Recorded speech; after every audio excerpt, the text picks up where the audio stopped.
With the 2025 draft right around the corner, I want to take a step back and reflect. How did last year's turn out? I know there was a lot of ups, a lot of downs, but I can promise you there's still a lot of potential. But let's grade them so far.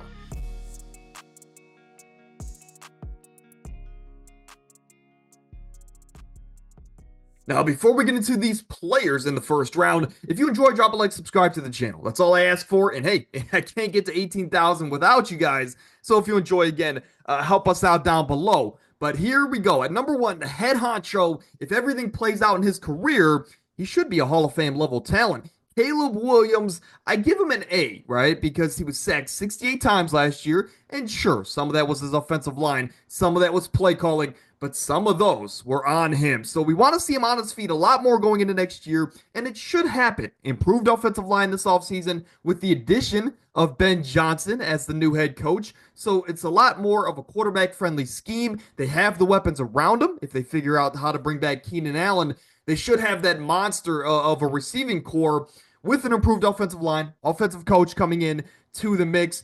This offense should be a lot better next year there in Chicago, and Caleb Williams is going to be the head honcho in that regard. So Caleb Williams, I give him an A, not an A+. The potential's there, but we want to see the production along with it. Jayden Daniels, I give him an A+.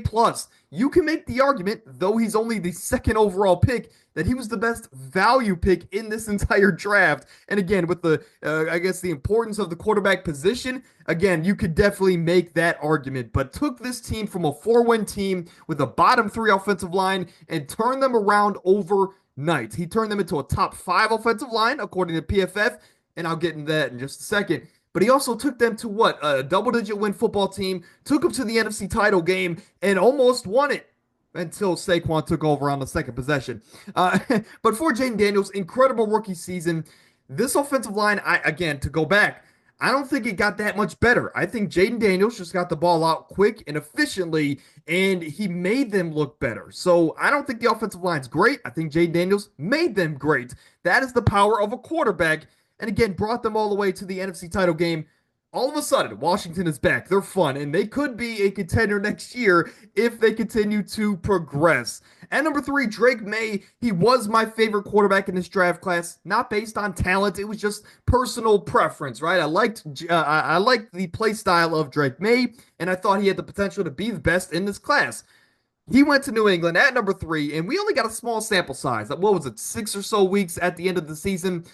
He looked good. I think he did the most with what he had. I mean, his lead receivers were Demario Douglas, an older Hunter Henry, and Keyshawn Boutte, who finally kind of found himself at the end of the year. It wasn't a great scenario for this offense at the end of the last season for the Patriots, but Drake Maye played great, and the potential's there. I'm going to give him a B+ range for the quarterback there in New England. Arizona, Marvin Harrison, last year had 62 receptions, 885 yards, and 8 touchdowns. Did it feel like it? Not really. But I do want to say the potential's there, and this offense in general just needs to have a better passing attack going forward, and I like Kyler. Matter of fact, I love Kyler, but a lot of that is on his shoulders, man. Trey McBride should not go, 17 weeks without a touchdown. Marvin Harrison should not only have the numbers I just listed, he should be breaking almost records on a yearly basis. K1, we need to do better. At number 5, Joe Alt. He dominated on the field because this is a guy that played left tackle his entire career. When they drafted him there in LA, he was asked to switch to right tackle. Never played it before in his life. And what did he do at the National Football League level? Well, he was the top-rated rookie as far as passing and run blocking grades. According to PFF, Joe Alt dominated. A+ for the selection there at number 5. Again, safe selection, but he looks like a cornerstone for this franchise for the next decade. At number 6, Malik Nabers. He could have been the best value selection, depending on who you ask. 109 receptions last year, which was the rookie record, of course, now set by Malik Nabers. He had 1.2 thousand yards, 7 touchdowns, and keep in mind, this was with a carousel of not just quarterbacks in general, but bad quarterback play. Malik Nabers was the only lifeline in this offense next to, of course, Wan'Dale Robinson, and he's going to be for the next 10 or so years. Malik Nabers is an incredible talent, but Brian Daboll, let's find him a quarterback. Maybe it's Shedeur Sanders. At number 7, J.C. Latham didn't have a great rookie season, but in his defense, This entire offense just didn't look great last year, man. There was a lot of buzz around this team going into last season. Again, with Hopkins, with Calvin Ridley, Will Levis, who came on strong at the end of his rookie year. Maybe he could carry that into last year. Everything just kind of fell apart, though, in this offense. Nothing really went their way. JC Latham, I give him a C because the potential is there, and he was a bit of a project pick. But I want to see him get better going forward, man. Now, if he struggles like he did in his rookie year next year, now we got a problem, Tennessee. But I think the potential's there. I'll give him a C because it wasn't a great showing, but I want to see get better going forward. And number 8, Michael Penix. We only saw about, what, 3 to 4 games at the end of the year. The potential is there, and that's why I still give him a B minus because I do think he's a fairly accurate quarterback. I do think that he has a rocket attached to his left arm there for the Atlanta Falcons. And again, he has the weapons around him. I think it is in a quarterback-friendly scheme there offensively with Zach Robinson calling the shots. I want to see this offense hum next year. I want to see them be a top 5 unit. And if there's any chance of that happening, Michael Penix is going to have to be a lot better, or at least, again, just having the keys from day number 1 should unlock this offense to a different level. So Michael Penix, still give him a B minus for the potential we saw at the end of last season.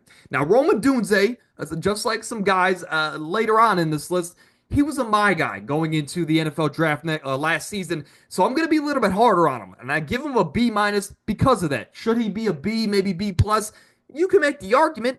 But for me, he was a my guy, and for only to have 54 receptions, 700 or so yards, and 3 touchdowns. Granted, he had competition in a bad offensive play calling situation there in Chicago, so I give him a break there. But again, he was a my guy. I want to see better numbers, right? I want to see me be right. I want to see him be up there with the Malik Neighbors stats of the world. Overall, the potential's there. I like him as the number 2 wide receiver. Now, if they bring back Keenan Allen, I think that's going to unlock this offense even more going into next year, but he's not re-signed at this point in time. So I think Rome's going to have he's going to have big shoes to fill. He's going to have to be the number 2 wide receiver next year next to DJ Moore in this offense. I want to see the potential shine. I want to see it break through in 2025, Rome. So if you're listening for whatever reason, let's get it done, right? Let's make me look like a genius. And number 10, J.J. McCarthy, it's an incomplete grade, just like a lot of people on today's list, because we didn't get a full sample size, right? We didn't get any sample size, really, from J.J. McCarthy. Pretty bad knee injury, but now he has the key to the ship. And for the Vikings, of course, they're hoping that he can, live up to the rookie hype around him. And number 11, Olu Fashanu, a guy that didn't have a great rookie season, and it wasn't really his fault. The New York Jets drafted him after bringing in Morgan Moses and Tyron Smith, 2 veteran tackles that started from day number 1. So Olu Fashanu didn't really get to play consistently, right, on the offensive line all year last year. I want to see him get better going forward. I wasn't the biggest fan of his tape last year, but the potential is definitely there. Now he has a chance to step up and step out there for the New York Jets offense, especially with Aaron Glenn coming into the mix. Maybe he brings the potential and the toughness out of Olu. I want to see it happen. And number 12, Bo Nix. I mean, he adapted so quickly to such a complicated offense under Sean Payton. I mean, Drew Brees, my favorite quarterback and player of all time, they worked so well together. And outside of them, Drew Brees didn't work well with any other coach. And of course, Sean Payton didn't really work well with any other quarterback until last year. He got Bo Nix. Bo Nix adapted quickly, led this team to the playoffs, could have been the best value pick in the draft. Get him at number 12. And I give him an A minus because of that. Could it be an A? Absolutely. I think Bo Nix is going to get better next year, and Denver is going to be a playoff team, but that is just as of now. I want to see how the draft plays out. Now, at number 13, the Brock Bowers pick for the Las Vegas Raiders. I'm going to say it. It was the best value pick down the board at number 13. I give it an A-plus grade. Last year, of course, he was almost setting rookie-breaking numbers if it wasn't for Malik Neighbors. But to do it as a tight end, I think is a little bit more impressive. Again, the offense isn't built around the tight end position in the receiving game. But Brock Bowers dominated last year in a depleted offense. And with his quarterbacks being Gardner Minshew and Aiden O'Connell, again, it speaks volumes to the player that Brock Bowers is going to be in his NFL career. There we go. And I think it was one of the best value picks down the board. So Brock Bowers, incredible rookie year. Let's continue to play this consistently for your career. If you can, Canton will have a jacket waiting for him.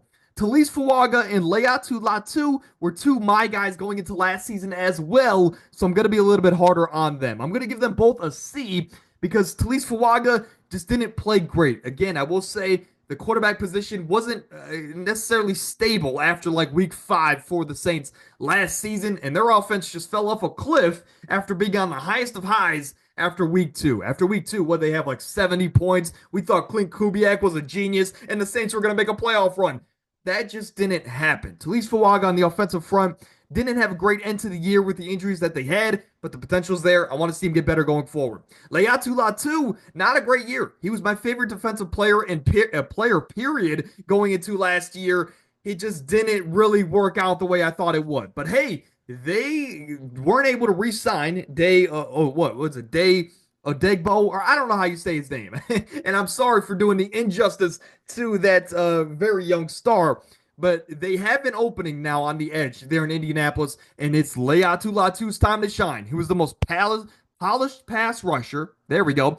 Going into the draft last season, and I want to see that come to form now with a year under his belt. His production should skyrocket there in Indianapolis.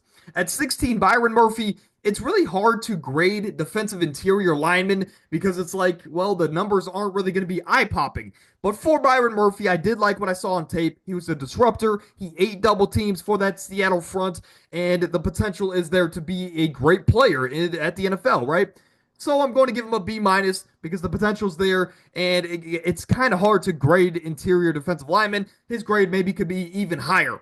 At 17, Dallas Turner was I would say one of the biggest shocks on day 1 of the NFL draft last year because it was like a foregone conclusion that he was going to go to Atlanta at number 8. And then all of a sudden, he falls to number 17. Minnesota thought they got a steal, and he just didn't have the greatest rookie season. Only 3 sacks on the entire year. He just kind of got overshadowed on this defensive front. I'll say that. And for a defense that had a lot of sacks last year under Brian Flores, for only him to have 3, it's a bit head scratching. But for Dallas Turner, he has the potential. Obviously, he was a foregone conclusion to go as the first defensive player off the board before the draft last year for a reason. The potential and the talent is there. We just need to get it unlocked in Brian Flores. His defense, maybe that happens in year number 2 for the Super Bowl ready roster for the Minnesota Vikings. We just need them to get that quarterback position figured out, and if they can, the Vikings are to be contenders next year. At 18, the Cincinnati Bengals, Amarius Mims stepped in for some injuries on that offensive front early last season, and I think he played solid. I wasn't the biggest fan of his tape. Obviously, he's a massive human being like, 6'8", and just a massive human being, right? But for that Seattle offensive line, it just, as a group, it wasn't a great showing last season. And Amarius Mims did allow some sacks and a lot of pressures. It was year number 1 for a guy that wasn't really ready to play. Next year, he should be ready, and I want to see that production get a little bit better there for Cincinnati. At 19, Jared Verse, the defensive rookie of the year, can't get much better than that. So at 19 to get him there, one of the best value picks, and he looks to be like a superstar. He came in from day number 1. His production was there. Obviously, he won the most prestigious rookie award, but also he helped lead this younger defensive group to the playoffs. So Jared Verse loved the rookie year, even though he was a Seminole. I'm a Gators fan, so it kind of hurts me to say, but he had a great rookie year. Troy Fautanu, of course, came out from Washington, and he only played, 1 or 2 games for the Pittsburgh Steelers offense. Not a great year. Again, had injuries, which, of course, derailed his season.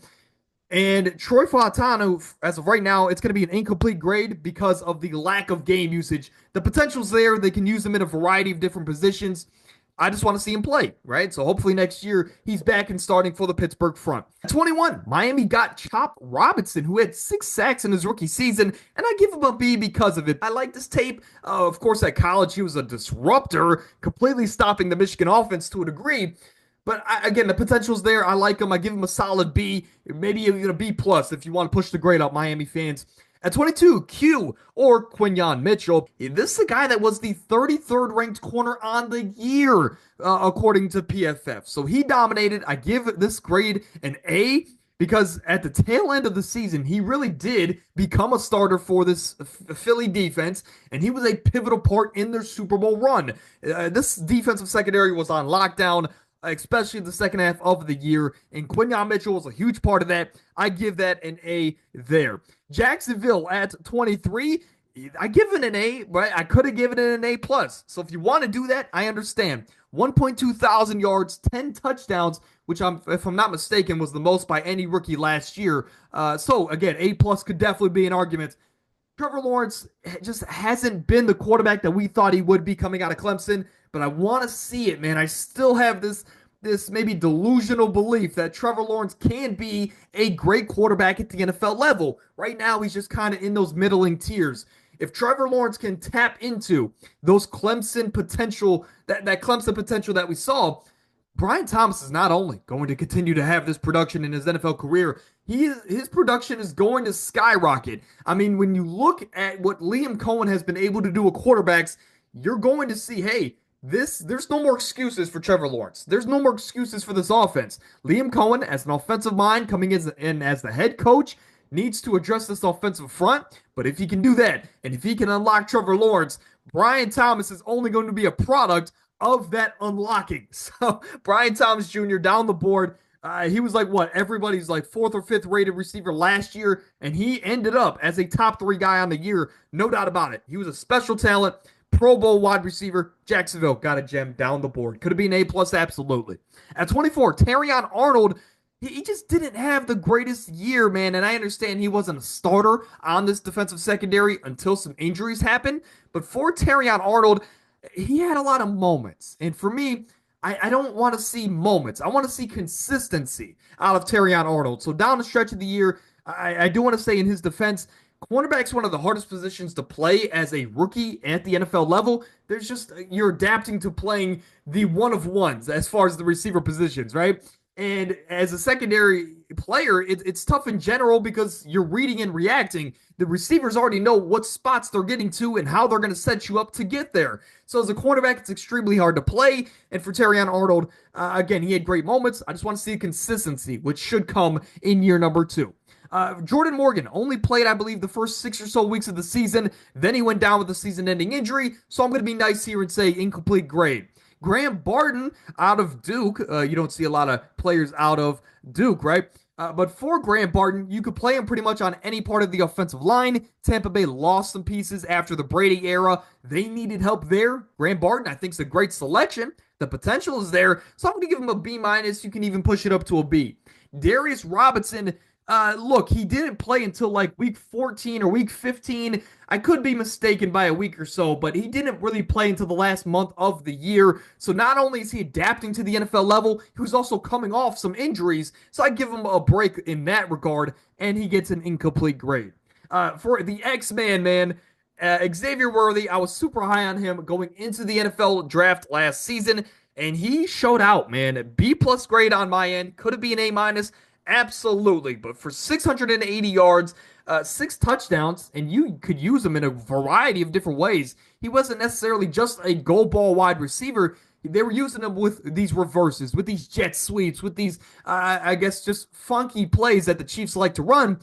Xavier Worthy really showed that part of his game in the first half of the year. But on the second half of the year, I think that's when we realized he's not just a speed guy. He was really, their number one guy once Rashee Rice went down at the tail end of the season or around the midseason mark.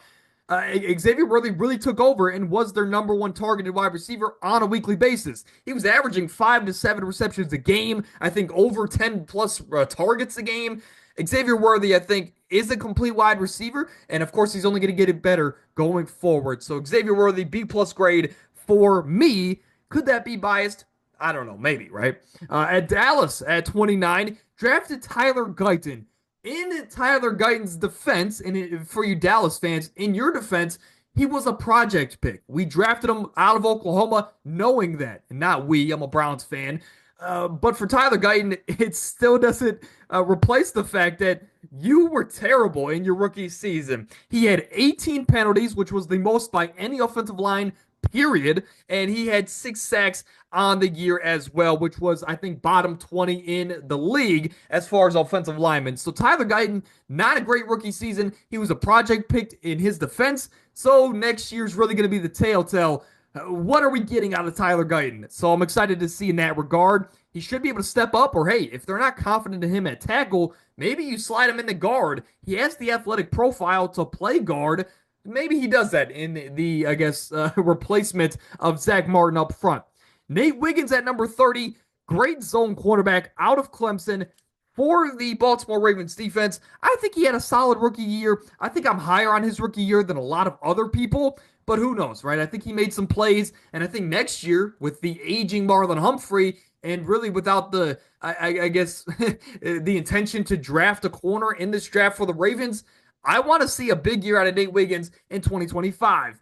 Now at the bottom half of the first round, Ricky Pearsall at 31. Go Gators. Of course, I'm a Gators fan as well. I give him a B, right? Last year he had 30 receptions, over 400 yards, and 3 or 4 touchdowns. And that really all came in the last 3 or 4 weeks of the season, which is crazy. Out of nowhere, this guy finally got his opportunity, and he shined there in the last month or so of the year. So for the Niners offense, you got a gem, and I don't think you have to lose any sleep over losing Deebo Samuel, even though he was a pivotal part for so many years. Ricky Pearsall is a baller, and you're going to recognize what a full workload can look like going into next season, especially with Aiyuk coming off an injury.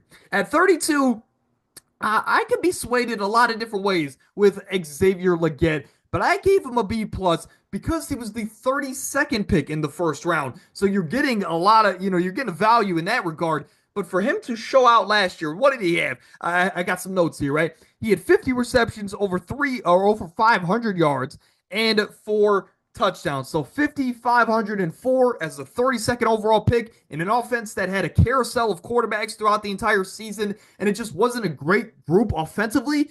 I'm going to give him his flowers. I love the production and the work that Xavier Legette showed us in year numero uno.